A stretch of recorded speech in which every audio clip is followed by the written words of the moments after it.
encourage people to work and work hard to achieve that good old American dream and keep our country moving forward. So, here's that ideal we asked everyone about. Something like this curve. This isn't too bad. We've got some incentive, as the wealthiest folks are now about 10 to 20 times better off than the poorest Americans. But hey, even the poor folks aren't actually poor, since the poverty line has stayed almost entirely off the chart. We have a super healthy middle class with a smooth transition into wealth. And yes, Republicans and Democrats alike chose this curve. 9 out of 10 people, 92%, said this was a nice, ideal distribution of America's wealth. But let's move on. This is what people think America's wealth distribution actually looks like. Not as equitable, clearly, but for me, even this still looks pretty great. Yes, the poorest 20 to 30% are starting to suffer quite a lot compared to the ideal, and the middle class is certainly struggling more than they were, while the rich and wealthy are making roughly 100 times that of the poorest Americans, and about 10 times that of the still healthy middle class. Sadly, this isn't even close to the reality. Here is the actual distribution of wealth in America. You play games. Yep. But what if a group of people decided that your hobby was a crime? What if they wanted to use police, even international police, to come after you just for disagreeing with them? That's not a joke. It's happening right now, and it's all thanks to a group called Collective Shout, who are trying to get anyone who stands against them arrested. That's Meet right. Collective Shout, an Australian group that And by the way, this won't work. The more that you get upset, the more that people will want to bully and attack you. Generally, I think that especially certain types of women on the internet assume that playing the victim will just get people to like defend them. And to a certain extent it will. It also means that you're bleeding. If it bleeds, we can kill it. As soon as people realize that they can get to you and you show that it gets to you, you're done. They didn't like some of the games on platforms like Steam and itch.io. Exactly. So what did they do after Gaben wouldn't listen to their complaints? They went after the money. They sent a letter to major payment companies like PayPal and MasterCard demanding they stop working with these game stores. Their argument was that some of the games had extreme content, framing it as illegal and that it should be removed. The thing is, it worked. The payment companies gave in. They told the game It's stores worked previously with other things too.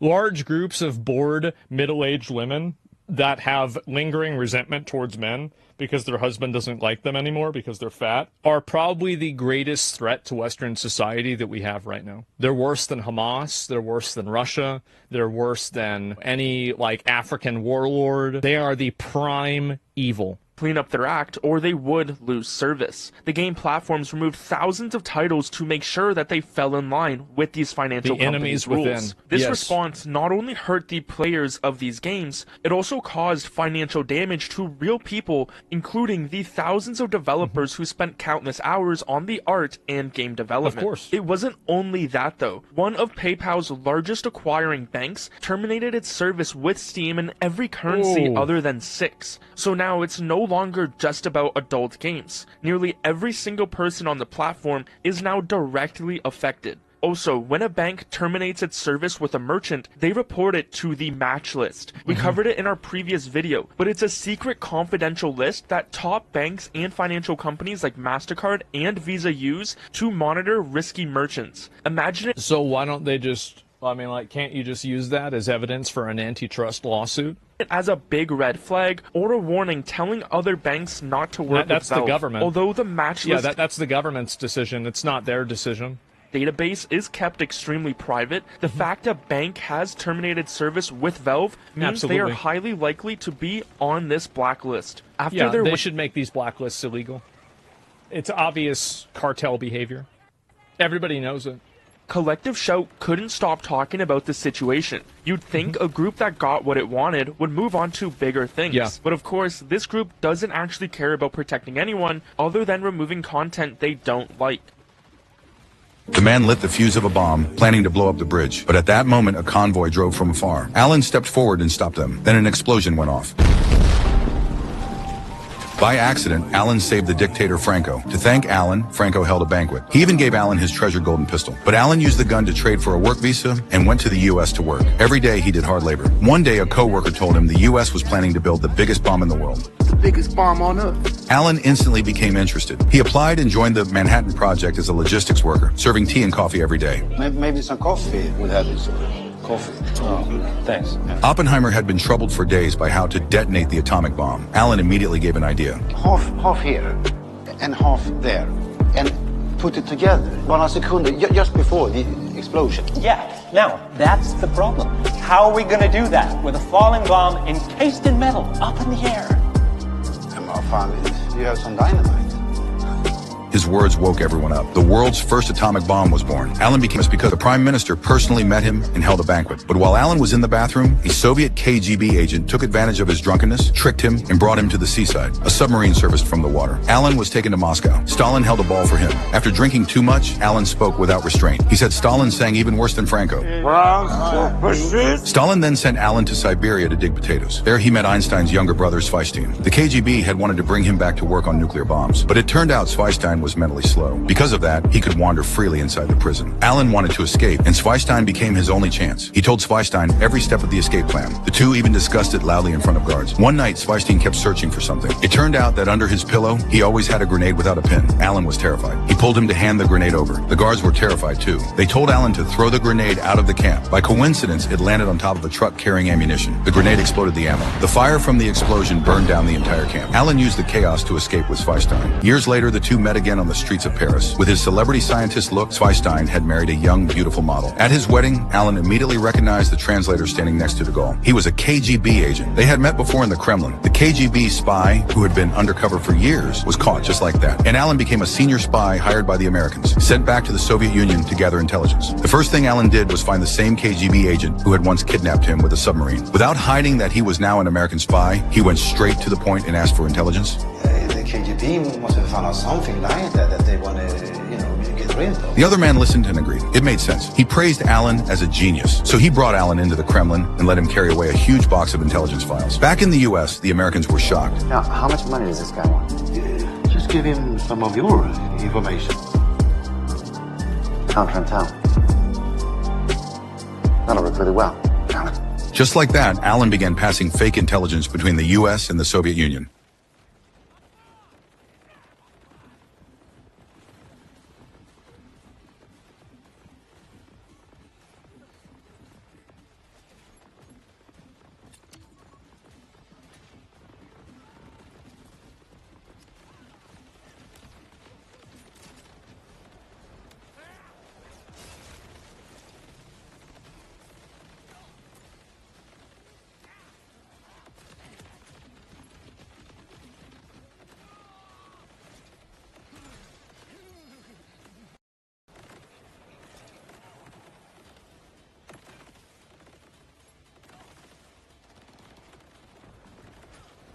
Police department, do you have your driver's license, registration, and proof of insurance, please?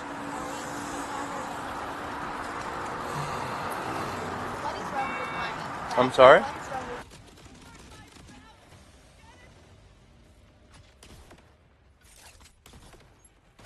There's nothing wrong with your tag. May I see your driver's license, registration, and proof of insurance, please? I need to see your driver's license, registration, and proof of insurance. This is a traffic stop. I need you to identify yourself. Yes, ma'am, it is. So the reason why I stopped you today is because your license is expired. Let me see your driver's license. Okay. Listen, if you refuse to identify yourself, I will take you to jail for resisting without violence. Either you identify yourself to me right now or I'm taking you to jail. Okay. I go 4-3. Can I get a 45, please? Turn off your car.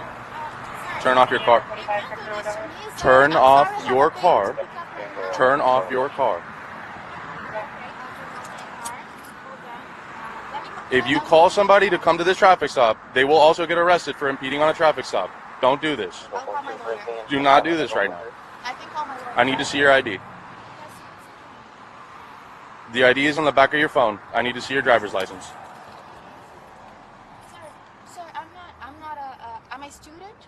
I don't care if you're a student. I need to see your driver's license, please. It's on the back of your phone. It is, but Okay, so I need to see your driver's license now, please. I Okay. All right. Put your hands up here. No, sir. I Put your hands on the steering wheel. I have my driver's license. Okay, put your hands on the steering wheel. I have my Put your hands on the steering wheel. I'm going to do everything for you. Hands on the steering wheel. I haven't done anything This is wrong. the 5th time I tell you now. But you have This is the 5th time I tell you, put your hands on your steering wheel or you're going to get dragged out of the car. We can do this a simple way. Okay. What are you doing? All right. No, sir, please don't touch me. Do not do this. I'm just scared. I'm sorry. I got you. Step out of the car. I'm just scared. Step out of the car. Scared. Step out of the car. We will pick everything up here in a second. Put your hands behind your back. Can I call my lawyer, please? Sir? Put your hands behind your back, please. I don't have anything wrong with my Can you put your hands behind your back? I can't. Ma'am, you're making this a lot more difficult than it needs to be. No, I don't want to make it difficult. I'm just Well, you're scared. making it difficult. I'm just scared. I got it. Can you please pick up my documentation? Yep. I haven't done anything wrong, sir. I got you. So go I right here. haven't done anything wrong Right with my student. I got you. I have a baby. Sir, I'm sorry. I have my kid. Okay. So this is a learner's license, first of all. Okay. Okay, that's not a driver's license. Okay. Second of all, it's expired. Okay, it expired on May 11th, 2025. Okay.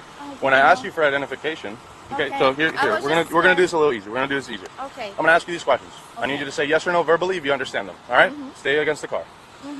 You have the right to remain silent. Do you understand? I do, sir. Okay. Anything you say may be used against you in court. Do you understand? I do, sir. Okay. You have the right to talk to a lawyer before and during questioning. Do you understand? I do, sir. Okay. If you cannot afford a lawyer and want one, one will be provided for you before questioning without charge. Do you understand? I do, and I have a lawyer. Okay. Has anyone... This 1691 map, wow. I mean, wow. I can't believe what I found on this map. And I have seen a lot of different things.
I'm JR.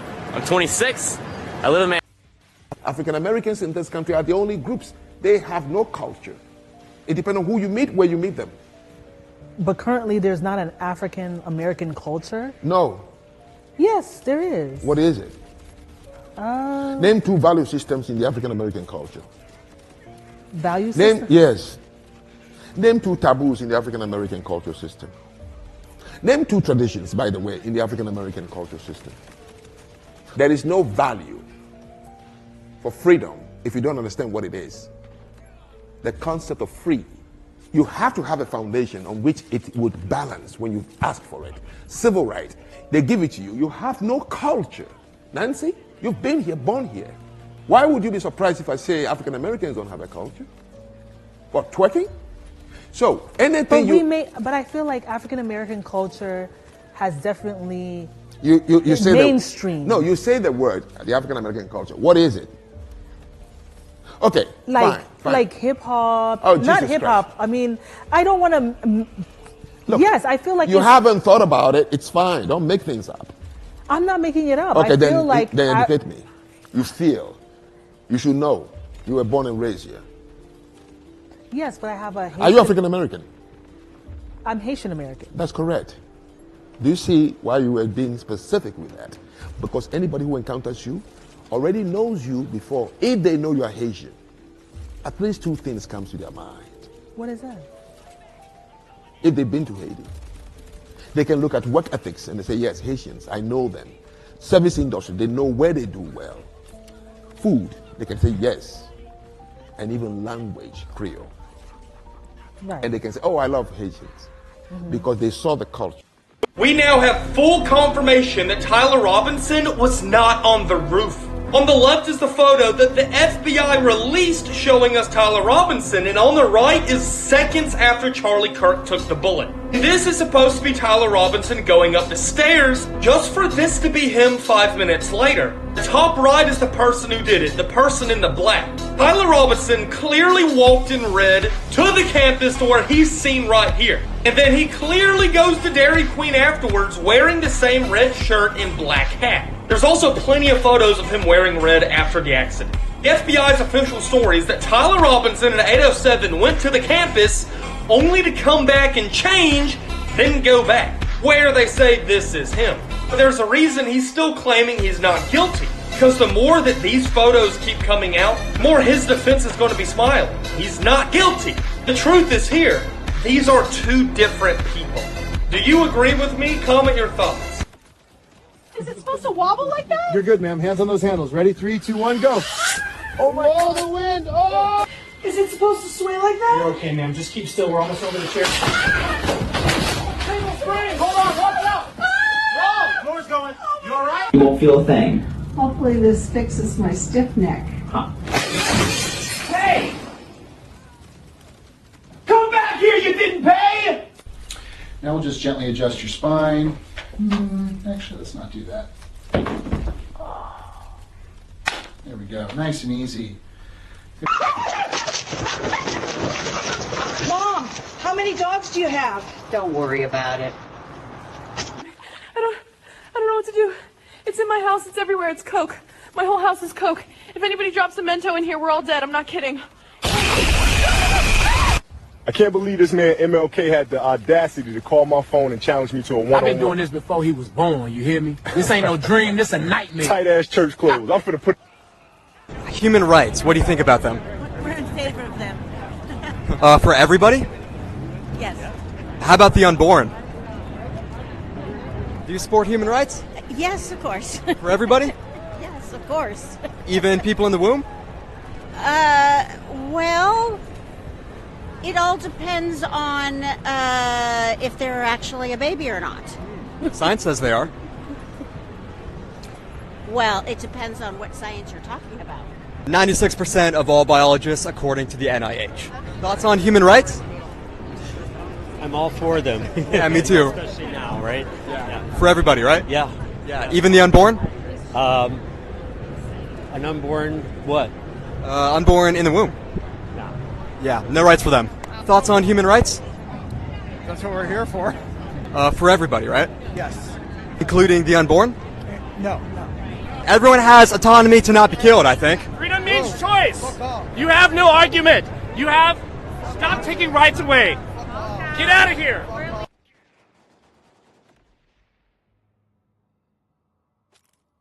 You doing? Oh, I'm good. Were you at Western Springs earlier? No, I wasn't. Okay, because they got video footage of you over there trying to open up an account with a different name. I don't know why.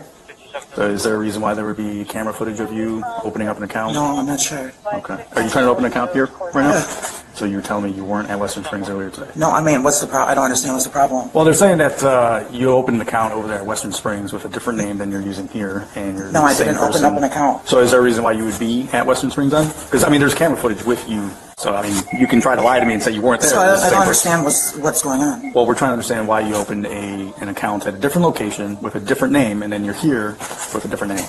I don't know. I mean, I'm not doing anything. I don't get it. I don't know what's going on. So my question is, why did you open an account at a different branch with a different name while you're here with a different name? It's a pretty simple question. No, I understand. I don't know. You don't know? Who are you texting right now, ma'am, if I may ask? My daughter. Your daughter? Okay.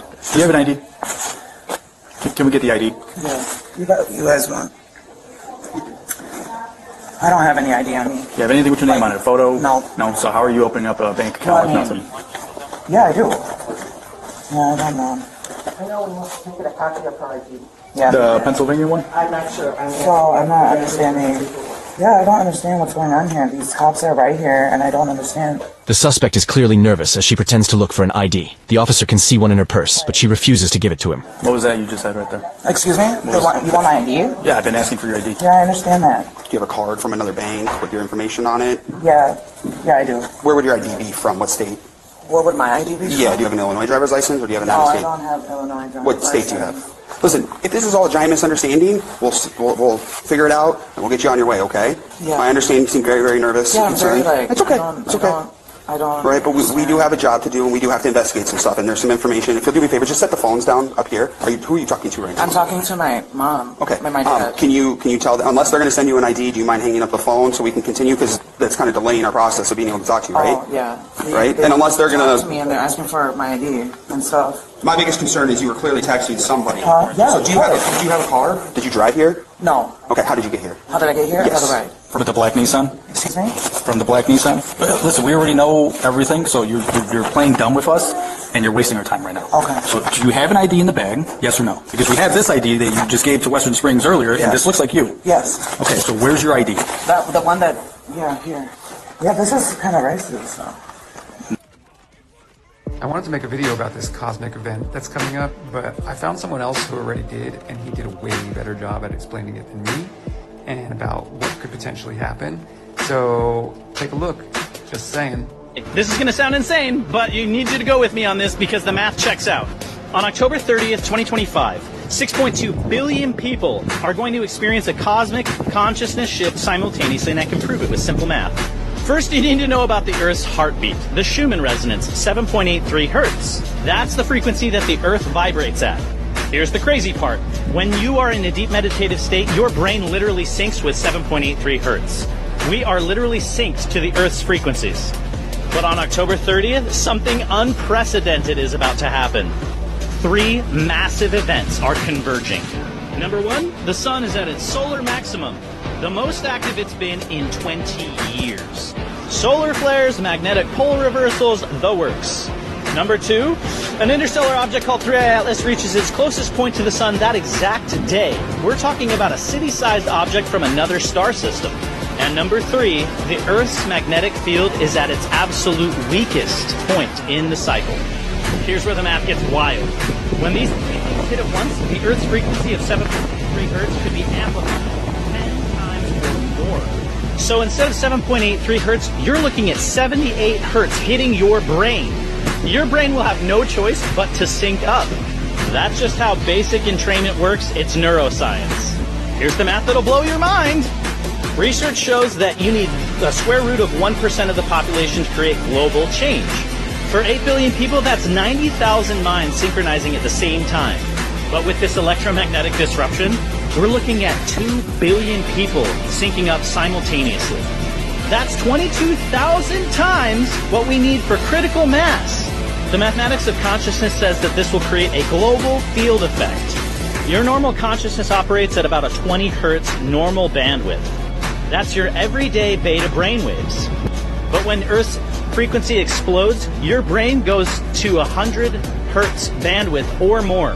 That means you'll access gamma waves, 40 hertz to 100 hertz, which is the frequency associated with higher consciousness, enlightenment, and even psychic abilities.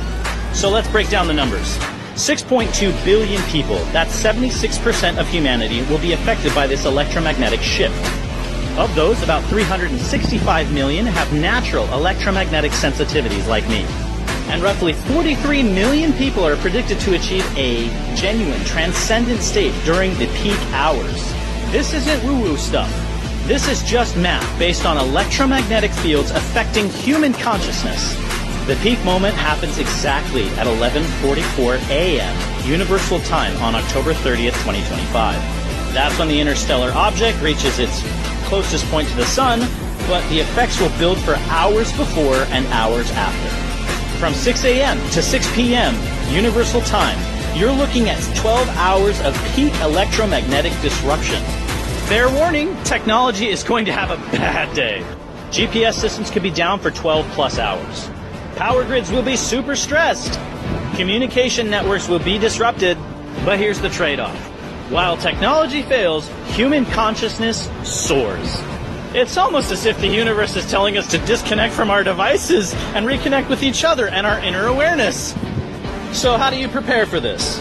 Start meditating daily. Even just 10 minutes will help entrain your brain and adapt to frequency changes. Spend time in nature. It helps ground your electromagnetic system. Stock up on essentials in case technology fails for the day. And most importantly, tell people about this. The more people who are prepared, the smoother the transition will be. Look, I know this sounds crazy, but the mathematics don't lie. 3. Massive cosmic events converging on one day, affecting Earth's magnetic fields in a way we've never seen. If even half of what the math predicts will happens, October 30th, 2025 will be the day humanity remembers as the day that we evolved. Not gradually over millennia, but together, consciously in a single day. We have 45 days to prepare for the most significant consciousness event in human history. Share this with everyone you know. Start your preparations now, because ready or not, October 30th, 11:44 a.m., 6.2 billion minds are going to sync up for the first time ever. And the mathematics says you'll never be the same.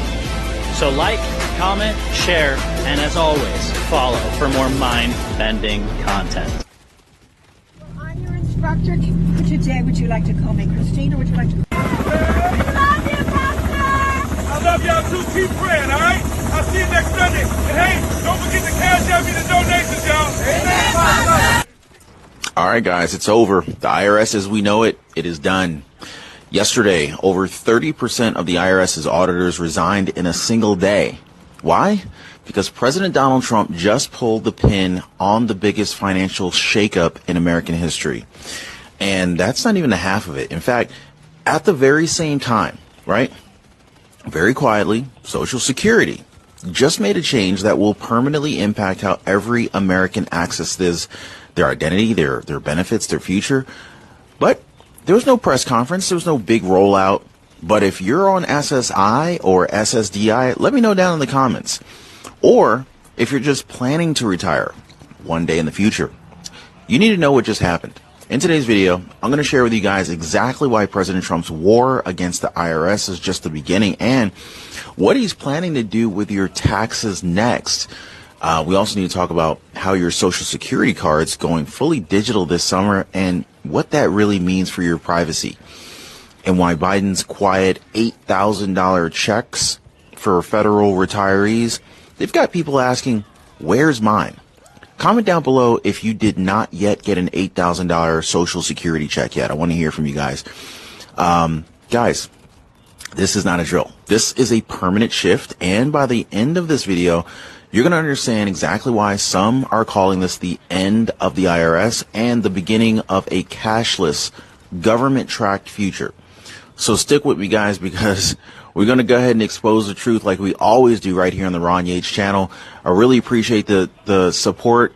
Oh, and if you haven't already, please take a second, hit the like button, and subscribe to the channel. So first things first, we need to talk about the resignations that just rocked the IRS, okay?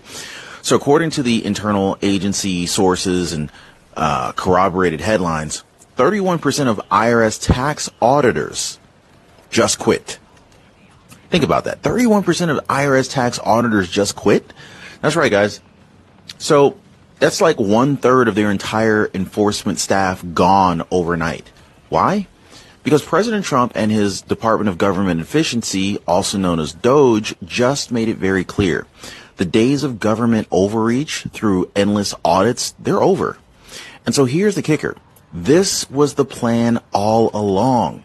Trump signed an executive order halting all new IRS hiring, freezing expansion efforts, and making sure that not a single new agent will be brought in under his watch. Now, if you've ever been audited, drop a quick yes in the comments down below and let me know how much you enjoyed that process. But now, why is this such a big deal? Well, it's because under President Biden, they wanted to add 87. I do say I'm Jewish, though, because I'm Jewish, like, no matter what. Jewish is much more than religious. Huh? You want me to? Well, yeah, what do I do? Miss, it's your idea. Tell me step one. Who do I call? Is there a consulate I should reach out to? Are you super stoked on Palestine? I'm definitely free Palestine. Yeah. What have you done for, like, the movement of it? What have you done for the movement? For free Palestine? Nothing.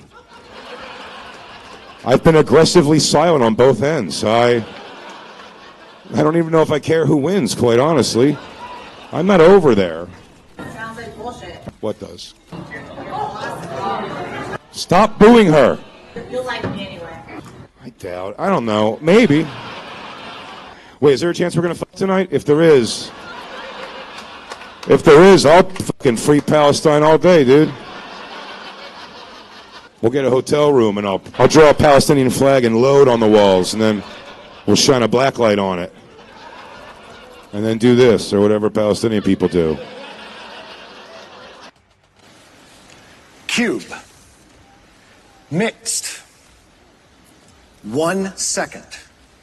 Hello, sir. How are you? What's your name? Stephen Fields. You look like Tom. Yes, sir. This is Officer Investigator Fields. How are you? Sheriff's Department, our friend. All right. Have y'all talked about anything? No, I'm waiting on you. So the reason I'm here initially is a check that was written to you. Mm-hmm. It was changed to $550 instead of $50. Well, I have the voided check in my card. I can get you. We want the $500 cash, the $550 cash. You have that with you? But it was voided. I mean, I have $500, but it was voided. The money cleared to the bank, and the cash was given to you, and you signed the check on the back, and the check ran, and the bank has the check, and it's on its way to the Sheriff's Department. well, it should have been only for $50. No, it's $550. I mean, I have money on me, but it's not from that check. Where'd you cash the check at? I donated at BB&C. Well, Truist, the one on Zebulon. So this country in Antarctica, what about it? How long has it been there? Why doesn't anybody know about this? Buddy Agarthia is at least 10,000 years old. Look, when we first encountered the continent, they were already there, right? There's really no definitive way to measure how long they've existed, but look, obviously the highest ranking intelligence authorities are well aware of this place, okay? And the restrictive Antarctic treaties are the reason nobody else is. Look, the Agarthians, they don't want us in. They live within a city built on inconceivably complex architecture, okay, pyramid-based energy systems that are reminiscent of ancient Egypt. Look, things we don't understand. We do believe that they have trade routes which lead through and beyond the ice wall, okay, connecting them to civilizations far out into the depths of the unknown lands, right? They are the bridge to a world which we have been closed off from, okay? They control the entire goddamn parameter of the ice wall. We've been studying them for decades to the best of our abilities, but it wasn't enough, and so, well, the CIA did the unthinkable, right? They captured a native Agarthian. I think we should abolish jail and we should allow all the violent immigrants and... Yes. We should allow them to what? Stay here. Do you think that we could abolish jails, get all the violent immigrants, your words, and all the violent felons in jail? Could we put them here at USF on campus? Yes, and I'll hang out with them. You'll hang out with them? Mm-hmm. People give people labels all the time, and... No, they named themselves, like they named their own gang, MS-13. Yeah, but you saying violent, which I understand, but gangs are there for a reason. Gangs are there for community, and they're there because... Listen, gangs are formed for a community. They're formed... because they're lacking something, and that they cartels and trafficking and trafficking and gang. No, that's a byproduct of human evil. That's not what gangs. I'm saying gangs in general, not MS-13. But you're okay with American citizens going to jail for committing crimes, but you're telling me that when someone that's not an American citizen comes over and commits a crime, they should be allowed to stay. They should be able to go to American jail. So you want them to be housed in American jails? Yeah, they did the crime in America, didn't they? Y'all know what happened with Bishop Marvin yesterday. Look at this, and y'all let me know what y'all think about it. Pay attention to the response. $1.50 plus $1.60 and another 5 cents with Dorian K. Bell and the Murphy Bell family. Okay. Who next?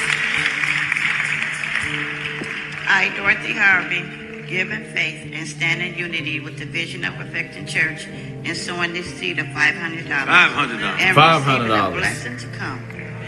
Come on and give God praise. Okay. I, Kimberly Riggin, give in faith and standing in the unity. Look at his face. The He's vision smiling. of Perfecting Church of sowing this seed of $1,000 and receiving the blessings to come. Amen.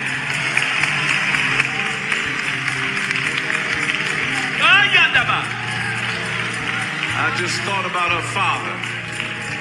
Hallelujah. Hallelujah. I, Kimberly and Stephen Reed, give in faith and stand in unity with the vision of perfecting church of sowing this seed of $1,000 plus $500 and receiving the blessings to come. Amen. Let me give y'all my take on this whole situation. If you actually paid attention close in the video, and after I tell you this, if you missed it, go back and look at it. Every time somebody has walked up, he did not look at them directly in the face. And I want to let y'all know something too. All ministries and all churches is not like this. So for the ones that's saying, this is why I don't go to church, I don't go to church because of this, I can understand that, but all ministries and all churches is not like that. Anyway, like I said, he was paying attention to what was written on them envelopes and wasn't looking at the people. On top of that, you can see his response, his facial expression when he looked at it. And as you see, when the payments were low, he didn't really have a response. But when, as the money became greater, that's when he had a response. I get it, you trying to raise money, this and that, but you got people up there giving their last, bro. You need to give that same attention, that same hypeness that you had, that needs to be passed to everybody, not based off of what they give. Y'all let me know what y'all think. Like for more.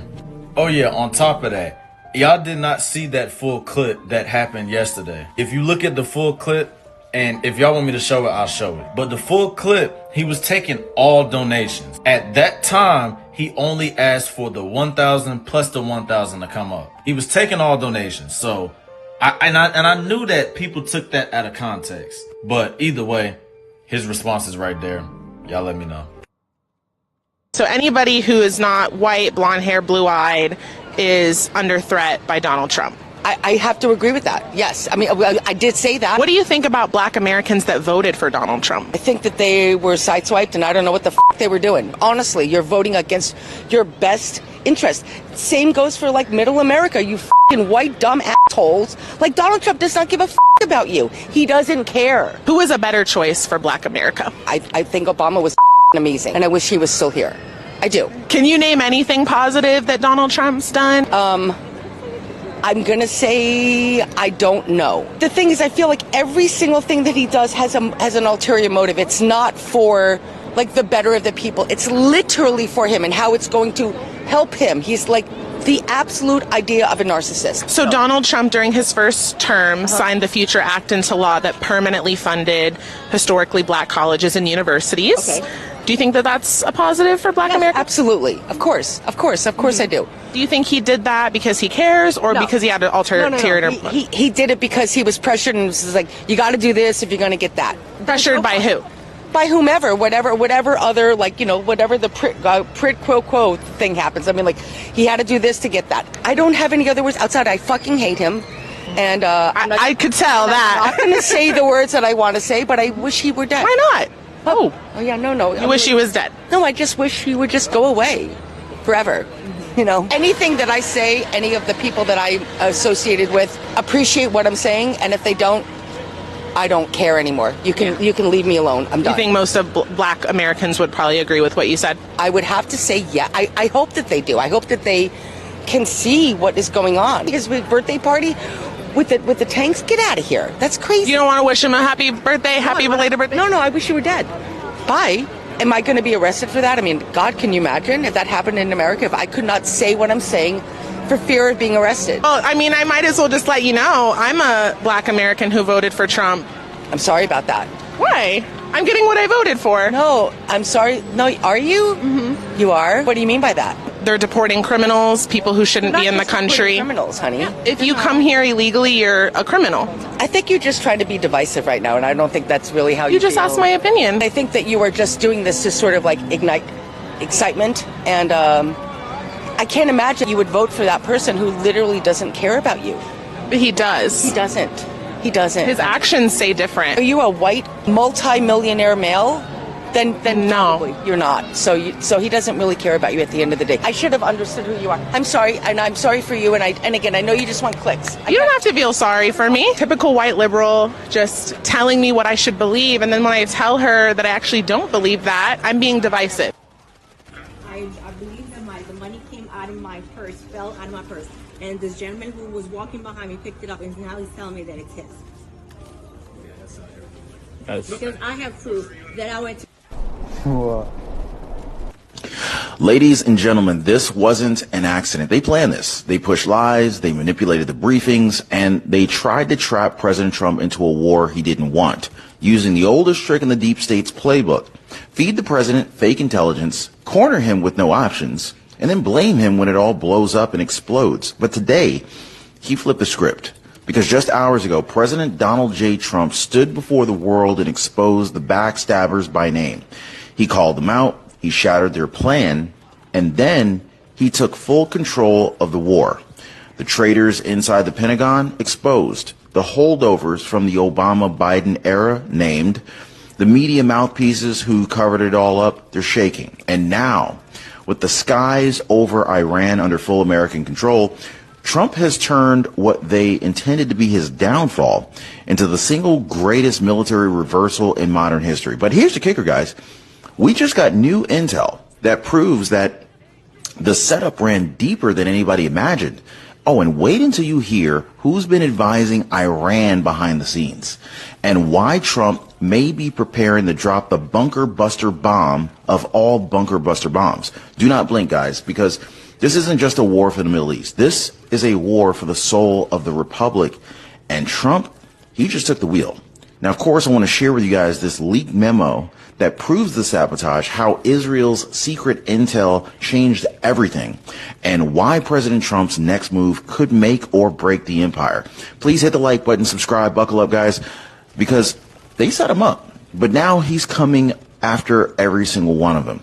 So here's what they're not saying right now. Here's what CNN will never admit, and what the American people were never supposed to find out. This war, it wasn't Trump's plan.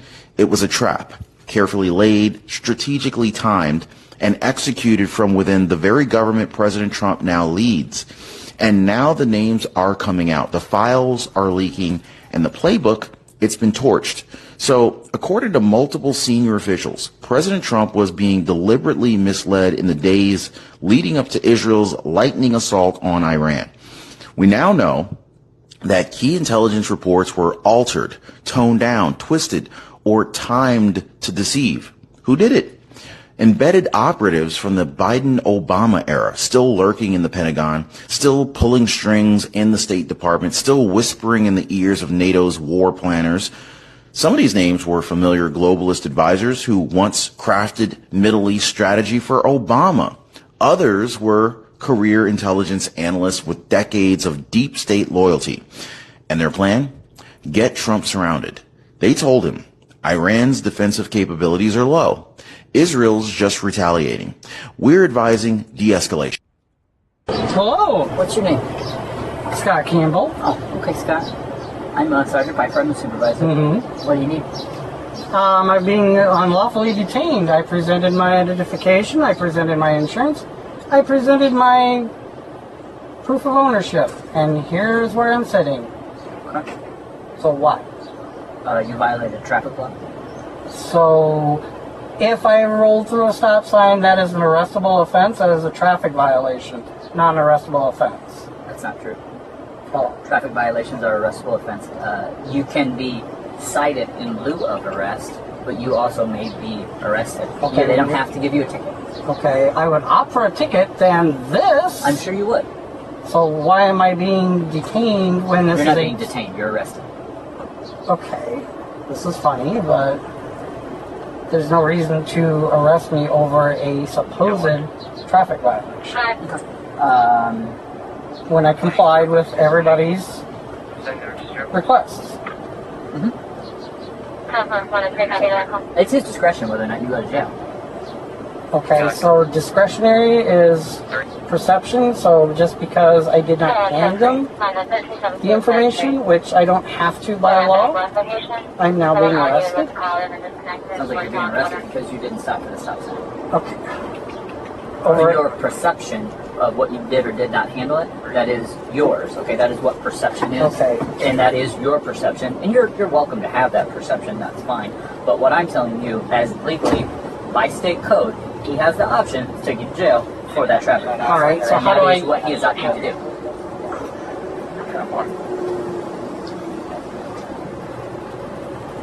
This for a traffic infraction. This is overstepping. You do. It's not overstepping. It's actually well within the means of the law. He's operating within the confines of state code.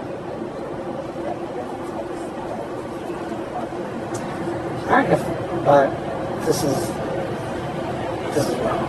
It's just for supposedly rolling through a stop sign. You can say supposed or alleged or whatever you want. Yeah. So it's an arrestable offense for doing a non-life threatening. A lot of things that people go to jail for are non-life threatening. Theft is non-life threatening. People go to jail for it every day.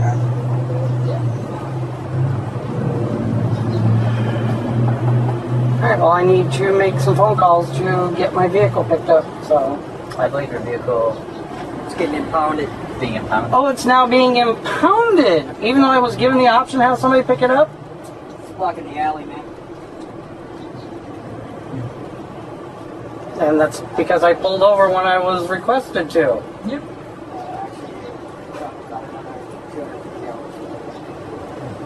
I'm sorry? Looks like the car's being impounded. Is there a hold on it? No. Okay. There's no hold on it. So once you get out of jail, you have to come to the station, get a release, and then go up to friends. Or a hypothetical. This is great. Okay. Okay. Good luck. Yep, you'll see it in court. Okay.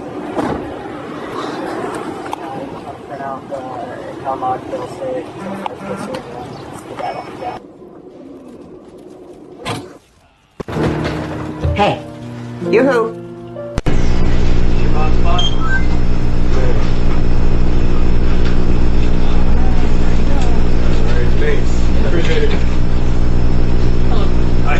So as you just saw, he grabbed the top 3 out of the 5 scratch-off lottery tickets and slipped them in between his legs. So he's going to continue pretending to play numbers. I'm not in line, you guys. I'm just filling out these papers. Thank you. Would you like a bag? No, thank you. Hey, let me get out of there, everybody.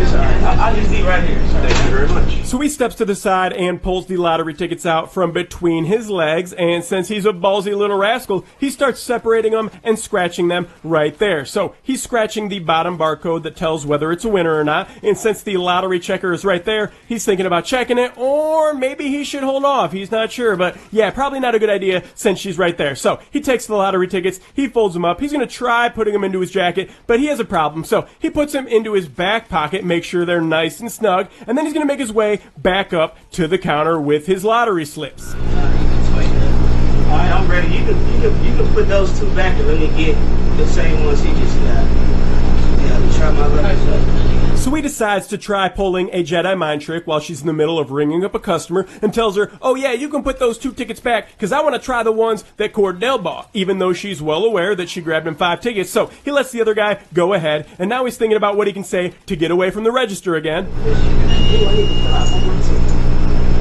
So he makes sure to announce that he needs to fill out 1 more ticket. So he grabs another pick 3 card and he seizes the opportunity to leave the scene of the crime. So he's going to make his way towards the door. Oh, another key support team member. What's up, little buddy? And he's going to make his way outside the door towards his car with his free $90 worth of scratch-off lottery tickets. Well, that was easy. A quick $90 worth of scratch-off lottery tickets. All right, is there a gas station down the road? Yep, looks like there's a Shell. Better hurry up and get down there so I can check these bad boys. So M-Dog finishes ringing up another Kia support team member because that's what the best Kia dealership in the nation does. They slang Kias all day long. So she's going to step to the side and oh crap, she just realized that 3 out of the 5 lottery tickets she grabbed are missing. So like the professional cashier that she is, she's going to pull up the outside cameras, figure out what car he is in, and with nearly flawless technique, she's gonna zoom in on that temp tag number.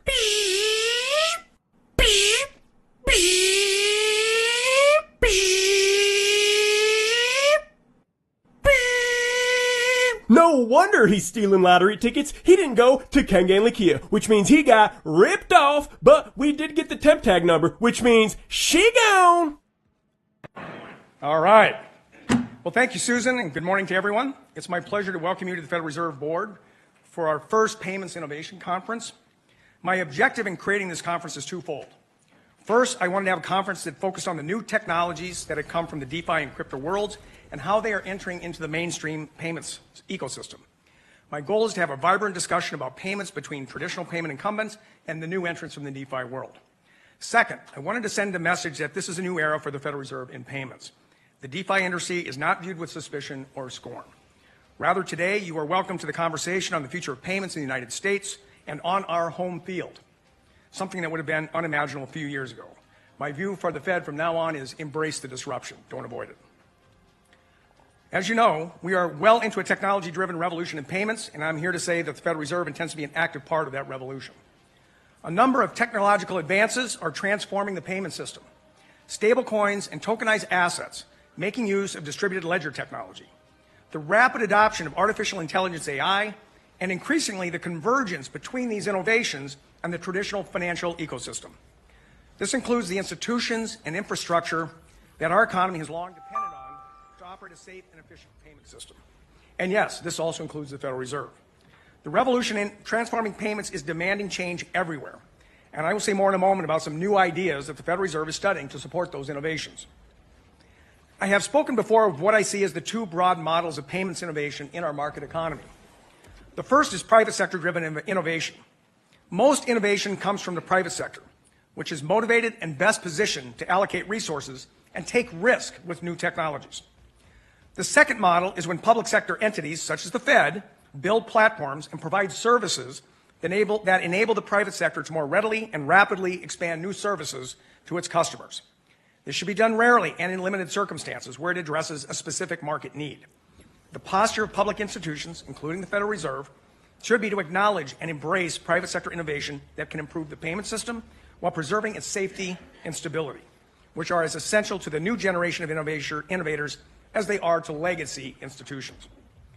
Now let me pull back a moment and remind everyone how we got here. Since nearly its founding, the Federal Reserve System has worked to facilitate payment and settlement system efficiency alongside the private sector.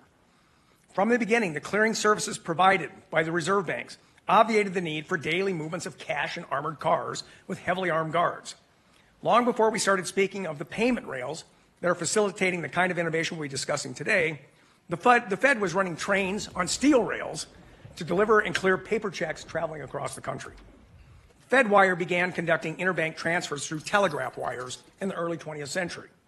Fast forward today, where we have multiple infrastructures that settle interbank transfers in real time. Today's conference will focus on private sector-driven innovation. We have assembled 100 private sector innovators who are leveraging cutting-edge technology to create new possibilities in the payments landscape.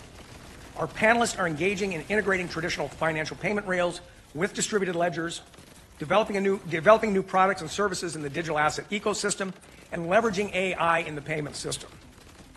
It's worth noting that the firms engaged in these activities include banks, asset managers, retail payment firms, technology companies, as well as crypto-native fintechs. This is an acknowledgement that distributed ledgers and crypto assets are no longer on the fringes, but are increasingly woven into the fabric of the payment and financial system. Hey, all I know is it's good having another brother move into the neighborhood. Hey, man, it's good to have you over. And I think that you will dig this. All right. Hey. Nice guitar collection. Oh, thanks, man. Hey, you want to hear something? Yeah, sure. All right. Let's get this twisted. Well, I'm just a good old American boy with a heart that's red, white, and true. Dreaming of the girl with the red hair and freckles and her eyes like the skies of blue. Country music. Yeah, I grew up in Texas, so. All right. Keep her safe from the homies in the wrong side of town where they're smoking the reefer and acting like clowns. Keep that pretty white dress from getting dirty and brown, 'cause that's the American way. Woo! Oh, pretty racist song. Racist against who? Oh, black people. Black people? But I'm black. Well, keeping the redheaded girl away from the homies on the wrong side of town. Homies? Come on, brother. There's all kinds of homies. You know, you white homies, Asian homies. No, homies are black. No, I think you're making them black, man. I mean, I think that's your stuff. You hear the twang, and then you assume that it's racist. But that's just what country music is like. Here, look, you're gonna like this one. You like this one. All right. Some folks wear their hats way off to the side with their pants down low and a gun tucked inside. Take their beer by the 40 and their chicken deep fried. I think we all know who we're talking about. The only dark I like is when I turn off the lights. The only hood I love is pointy and white. Can't trust you if I can't see your face at night. I think we all know who we're talking about. Wait, hey, stop that. That's racist. What's what? What is racist about it? The only hood I love is pointy and white? Yeah, man. Let's talk about the Klan, man. The Ku Klux Klan? Are you outside of your mind? That's traditional country music imagery, man, like a pickup truck or sleeping under the stars or your dog got killed or your wife left you. Same thing. I would have been fine with any of those things. What is the difference between those things and what is in the song? They're not racial. Hey, you know what? Can I just say something, man? I'm just going to be frank. You're getting a little like Al Sharpton, like Farrakhan on me right now, man. Oh my God. Are you serious? Dude, please. Hey, give me, can I do one more? Let me just do one more, dog. I absolutely promise you that this song is not racist and it's impossible for you to misinterpret it as such. Okay, it seems like you're about to sing the most racist song so far. I'm not. Hidey-lidey-lidey-lee, get me a rope and family tree. Okay, I'm out. Come on, man. Hey. Over here trying to sing about a tire swing. You write off an entire genre of music. The banjos are strumming and the drums are a-banging. Let's get the boys together and have ourselves a hanging. Oh, damn. Now I see it. Now I see it. But if we had a king, we wouldn't be able to have the protest. No, we would. We would. What does your sign say? We have the right to protest. And Trump would say no, by the way. Trump would say no. If Trump would say no, we wouldn't be having a protest. Are you kidding me? Are you kidding me? Well, we have a protest. You're talking about ICE going over and throwing people away? What I'm saying is we do have our right to protest. I don't believe Trump is stopping your right to protest because we're having this today. He's trying to. Are you seeing what sort of stuff he's saying? He's not here stopping it. Are you kidding me? Trump would have to be in 101. Trump would have to be in over 1,000 locations to stop these protests. These are happening all over the country today. It doesn't matter. Of course he's not here to stop it. You really think that the New York City police would allow him to go over and send troops to stop this protest? This is entirely legal.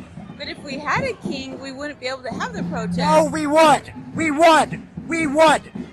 The worst dictatorships in the world have protests. You don't understand that. Do you really think that a dictator, a king, is all powerful? No, they're weak. They are weak. They make a country weak. Every time that a king... You realize what happened? The most recent dictators? Yeah, They died. They died in World War II and their countries were taken over. They were weak.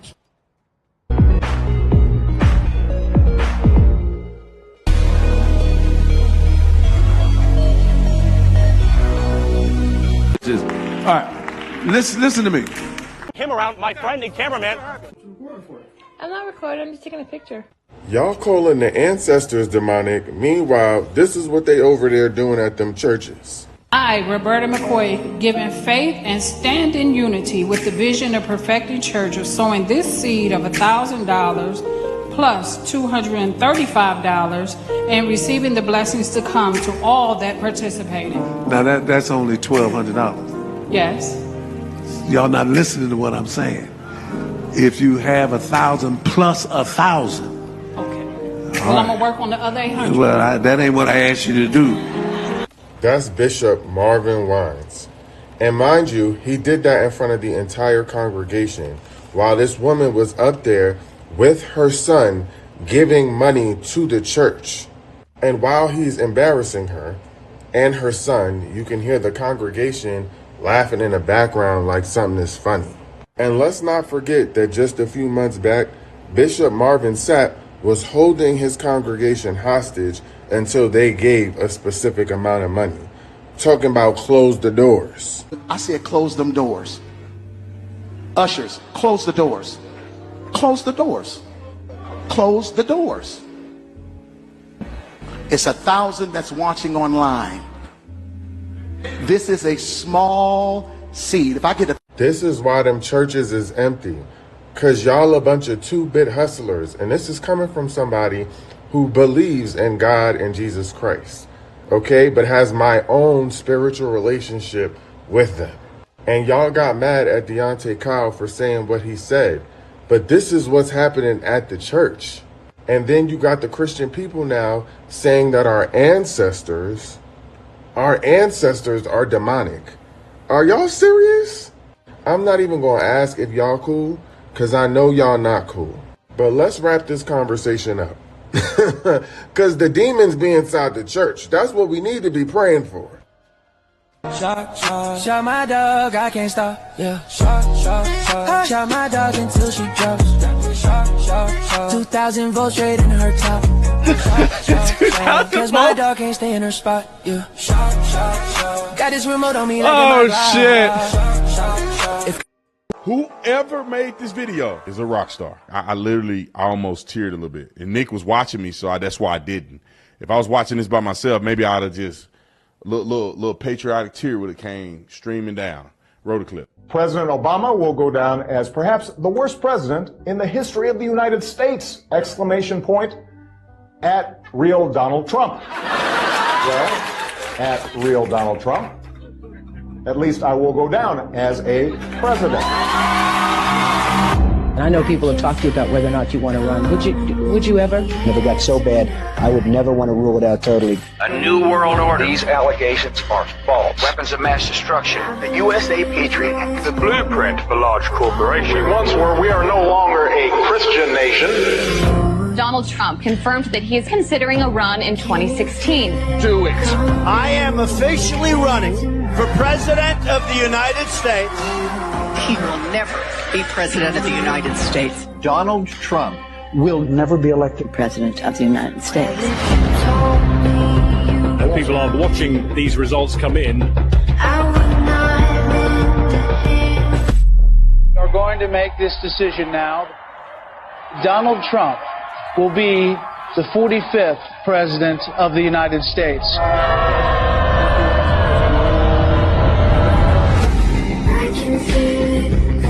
Does it ever seem to you that President Trump has done more than any president in modern history? And in the 10 years I've been involved in politics, I've never seen an administration hit the ground running like this. I could spend the rest of the hour laying out the accomplishments under the Trump presidency, despite everything thrown at him. The market just had its 12th straight record close. Taking action to save as many kids as they can. We were energy independent under the Trump administration. More Americans reported being employed than ever before. Those who have served our country in the military to get access to mental health care. The Great American Outdoors Act is the largest single piece of legislation to support our national parks and public land. Created more than 7 million good-paying jobs. Websites can be held liable in court for having sex trafficking content. The Abraham Accords, which for any other president would have been multiple peace prizes. America did not enter into a foreign war. The unemployment rate in the U.S. fell to 3.5%. The First Step Act eases federal sentencing for nonviolent offenders. Increased funding for historically black colleges and universities. Allows terminally ill patients easier access to experimental drugs.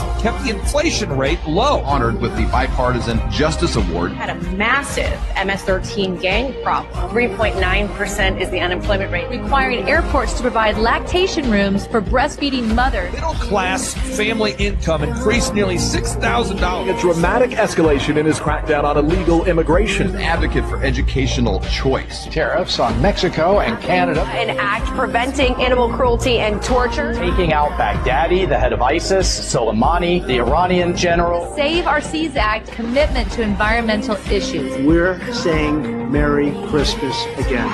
Community development in low-income urban and rural communities. Help us to remember the importance of fighting off tyranny. Pulling out of UNESCO, the World Health Organization, the Paris Climate Accords, reassessing NATO and the United Nations. Stood up for Christianity and the Constitution more than any president in American modern history. We are stopping the attacks on Judeo-Christian values.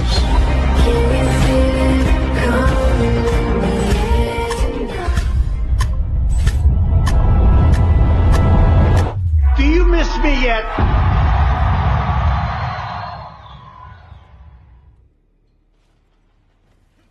Now, if you don't vote with Donald Trump after watching that video, you are insane.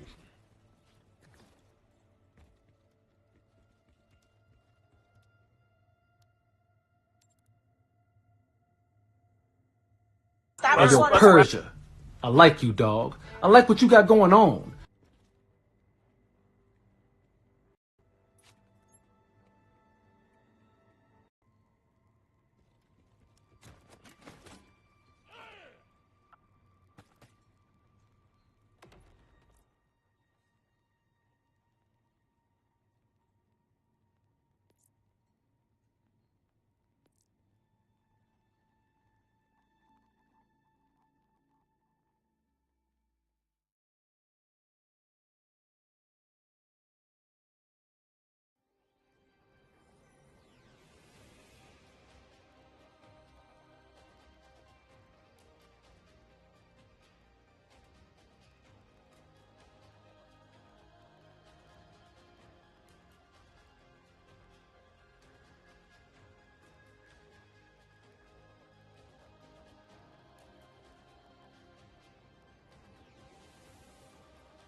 Pay attention and listen, because there are a ton of hidden messages in the El Salvador president's speech. Look. Financial situation of the United States. When I talk to my conservative friends right here, they always tell me that the problem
And it disagrees with me. The reason. What if I told you that the mysterious object speeding towards Earth right now was sent by our own ancient ancestors, and I can prove it with mathematics? Meet 3I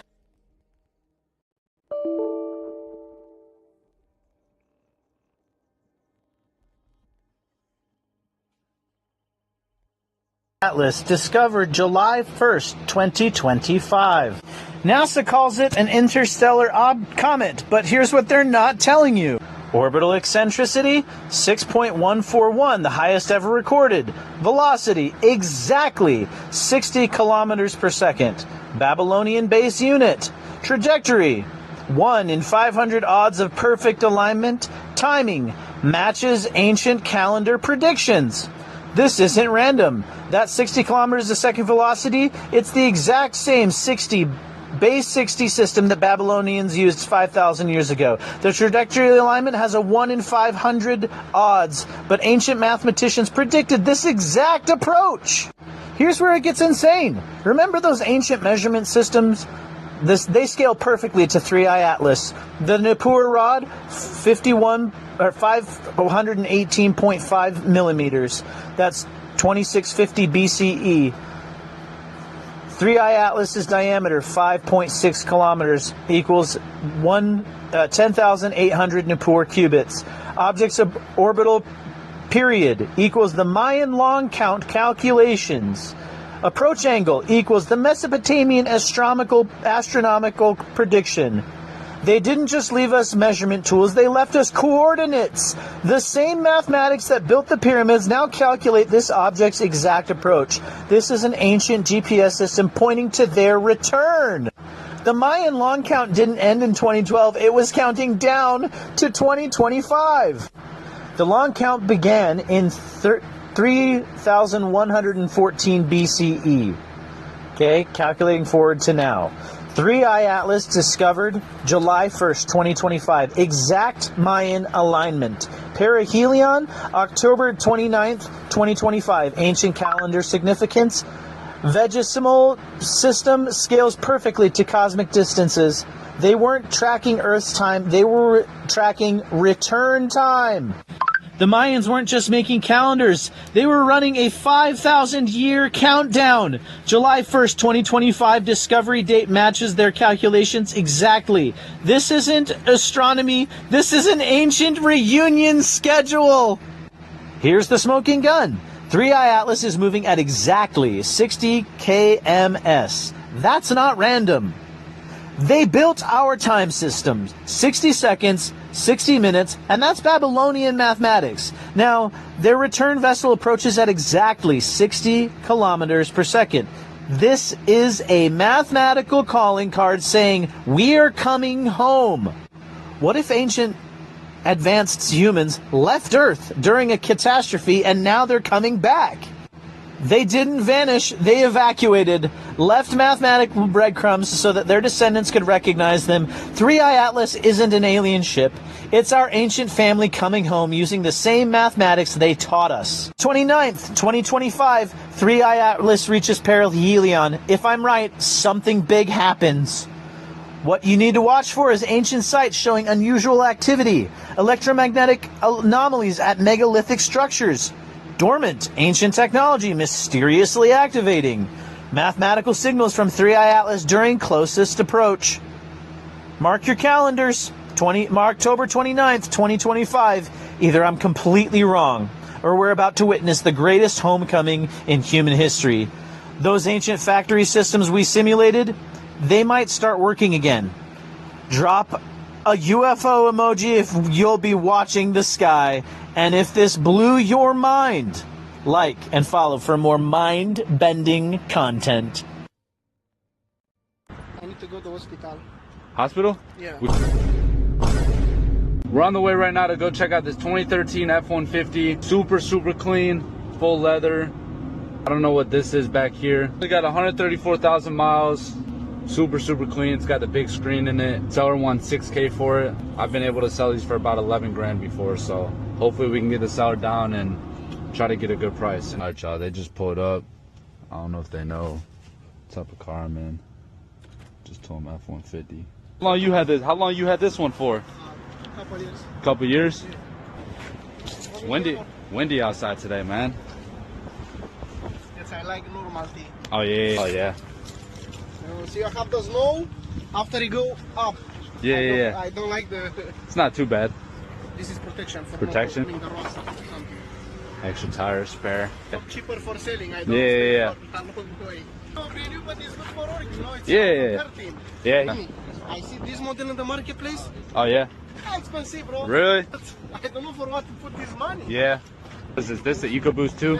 Yeah. This I like for the gas. Is it clean title? Can I see the title? Is that cool? Before I live in Michigan, I have a couple years here. Can you? Yeah. Okay. Yeah. From? I'm from. Like you from around here? Yeah. Nice. Good we take for a drive? What's it? Can we take for a drive? Is that cool? No, but my brother have some problem. He go to hospital. He go to hospital. Hospital? Yeah. I got the cash with me. Like, I'm trying to buy it.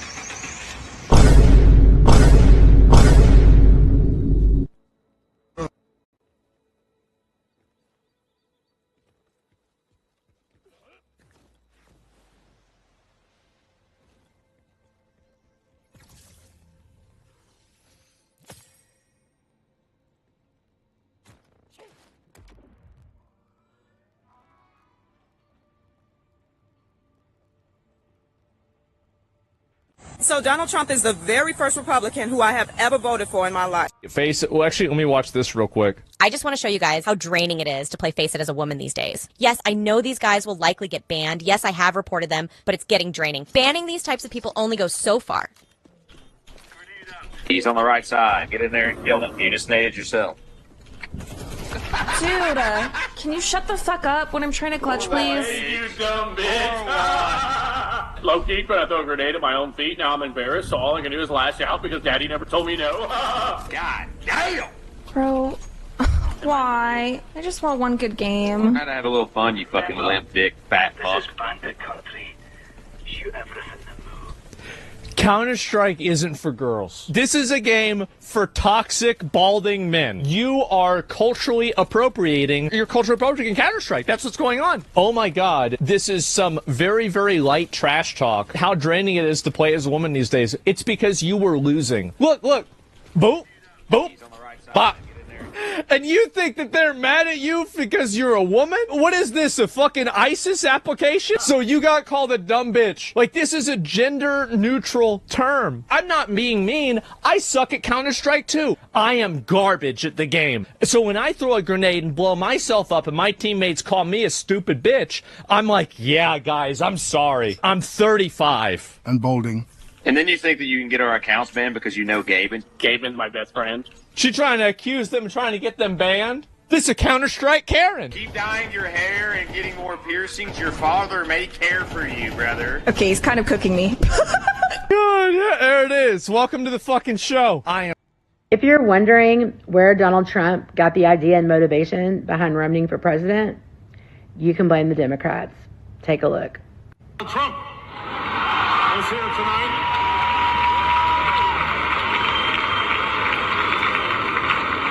Now, I know that he's taken some flack lately, but no one is happier, no one is prouder to put this birth certificate matter to rest than the Donald.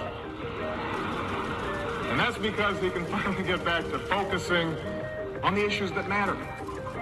Like, look at his face. did we fake the moon landing?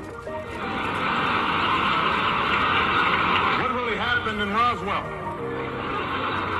And where are Biggie and Tupac?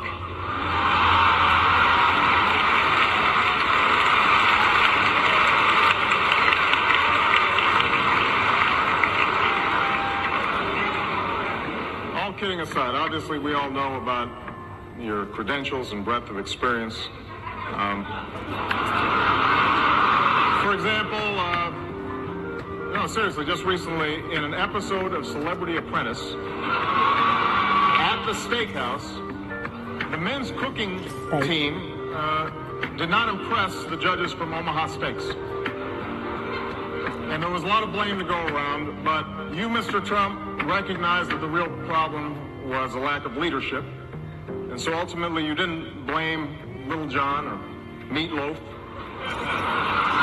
You fired Gary Busey. And these are the kind of decisions that would keep me up at night.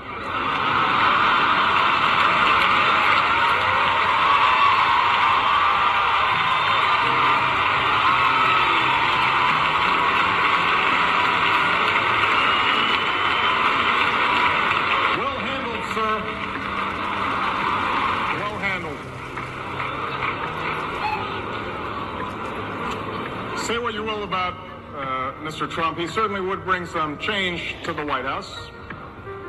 Let's see what we've got up there.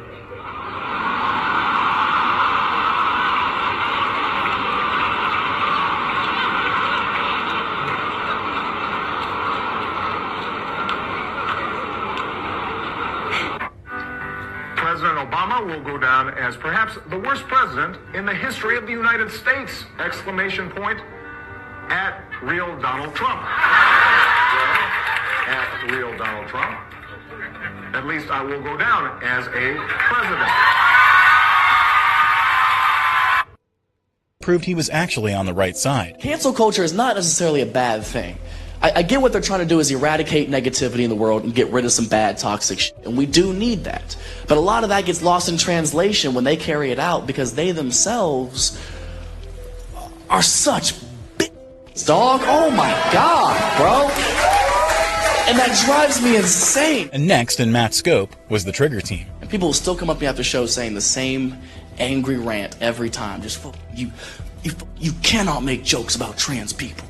So what they're going through is so incomparable, and you can't imagine how hard their life is and the shit that they have to go through. Therefore, you cannot make jokes about trans people. I hear you loud and clear.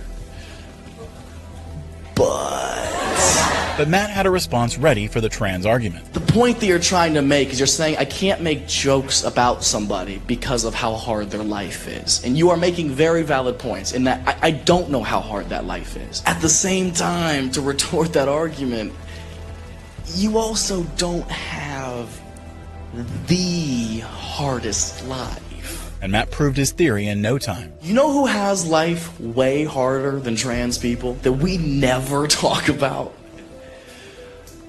People in wheelchairs. Think about it. Comparatively, people in wheelchairs have a much harder life. Do they complain about it? No. We gave them a couple of ramps and kept it pushing.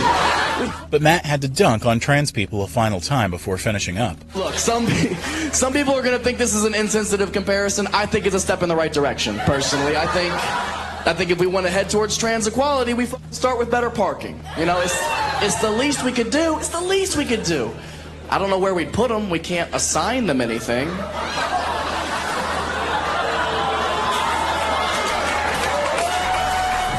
And while Matt exposed the irony of trans outrage this time, he also shed the curtain on the hypocrisy of woke white culture in his first special, OnlyFans. I'm glad we could all come together for a night of laughter. It's good to see y'all. Black people, good to see y'all. White people, sitting in the back. How's it feel? Did you say sorry today? Did you say sorry to a black person today? Get your Venmo out right now. Cash App every black person in here, $5. But no one could parodize white culture better than Matt. White people have been so sorry in 2021, haven't they? Oh my God. It's been my favorite show to watch. Just white people trying to out-woke each other in front of black people. Because it'll always start reasonable and then just gradually get out of hand. Like white person number one will start low. Like, well, you know, I voted for Obama 2 times in a row. And Matt wasn't afraid to sneak in jabs on black people in an audience full of them. Now white person number 2 has to top Obama. So he's like, that's crazy. I was just talking about how Jesus was black. Walked.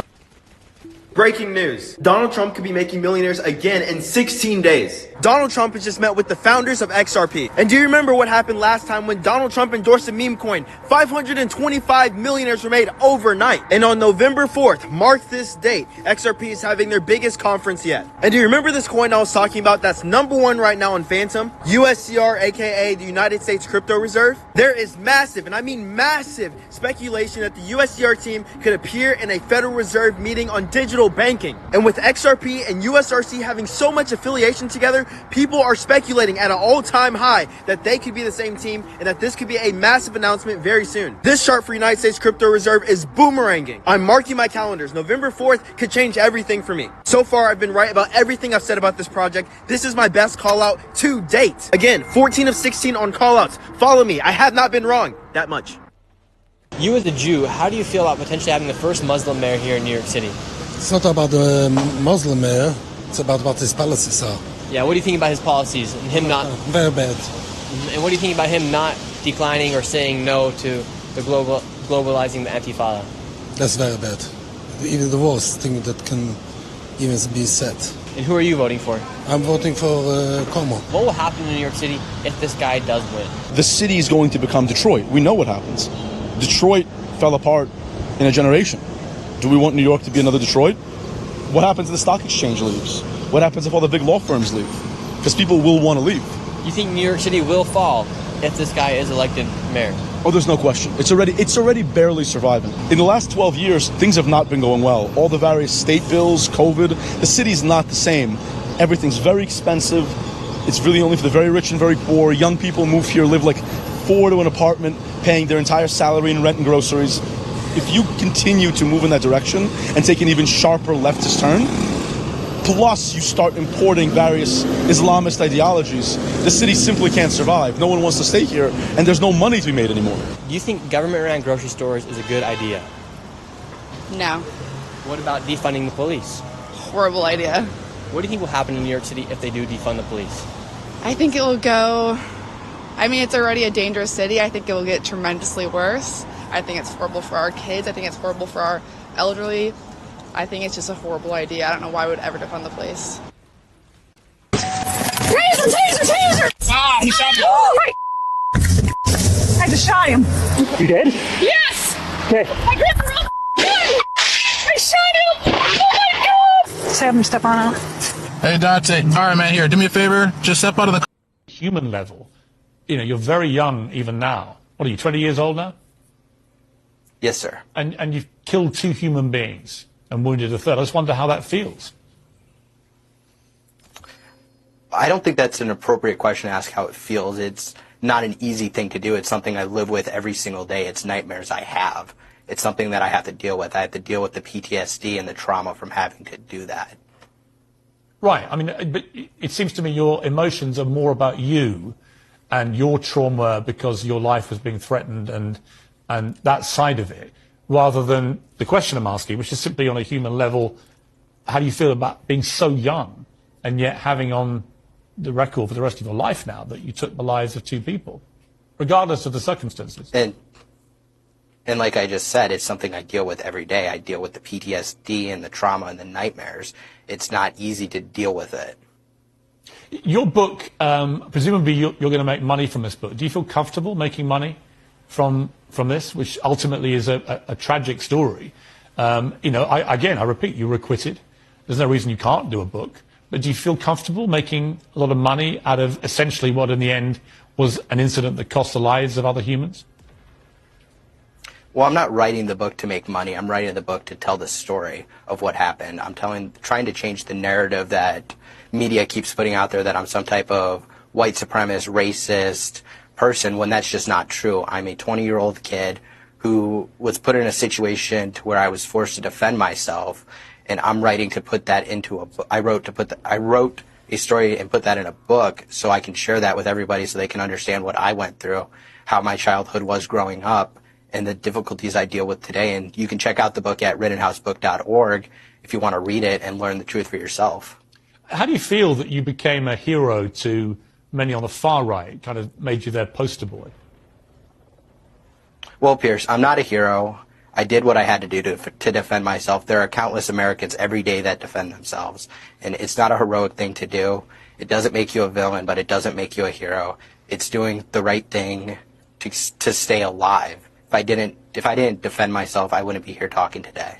You were 17 at the time. You were too young to legally acquire the gun that you used. That's not true. It's not true?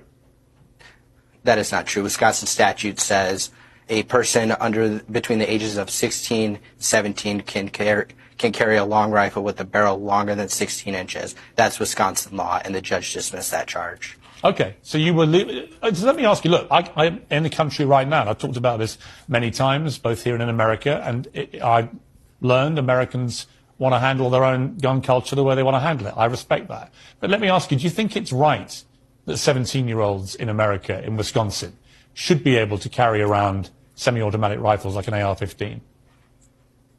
Our founding fathers were very intentional when they wrote the Constitution. They didn't put an age limit on how old you have to be to exercise the Second Amendment. White kids are just as shocked to find out black kids don't talk back to their parents as we are when we hear them talk back to theirs. So I used to have a little buddy would come over my house on the weekends, little Nate. We'd be in my room playing video games. My mother used to come in the room on us, cuss me out for no reason. We'd be in the room playing Mario Brothers. She'd come kick open the door like SWAT.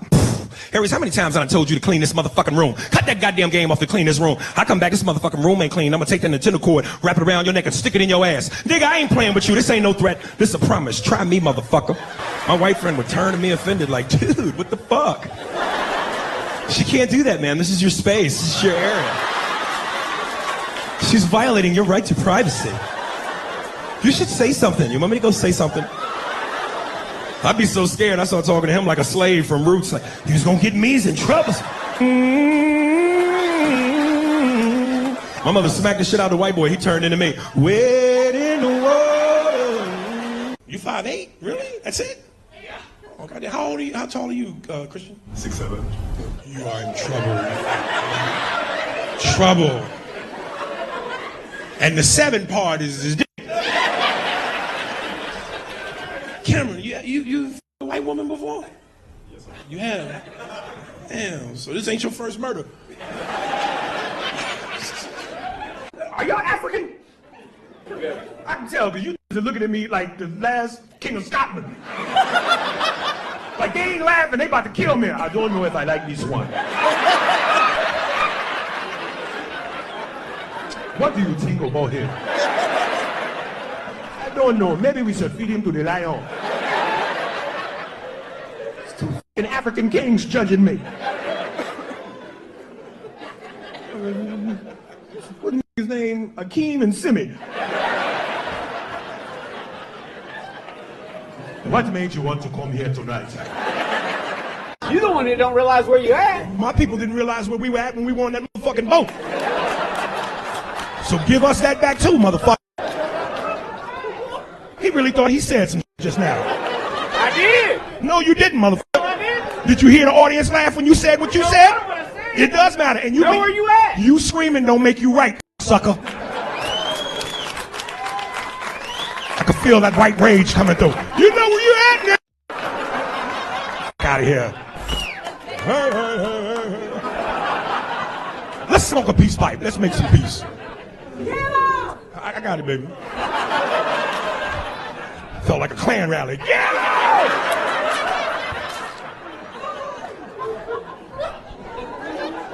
Big shout out to the table in the booth right there in the back, on the pubescent white boys over there. I see you got a Jamal over there. You always gotta have one there in the group. Hey Jamal, should we do KFC or Popeyes?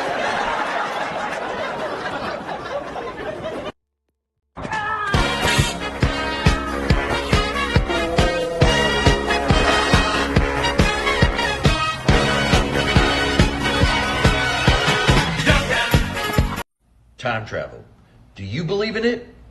Or do you want a reason to start believing in it? First, we got to go back to 1923 when archaeologists and scientists discovered a tomb inside one of the pyramids that had never been entered. Now, it wasn't finding it that was the cool part. It's what they found inside of it that made absolutely no freaking sense.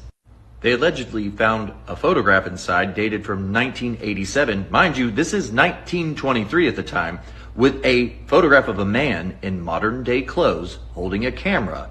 That man was later identified as Elon Huck.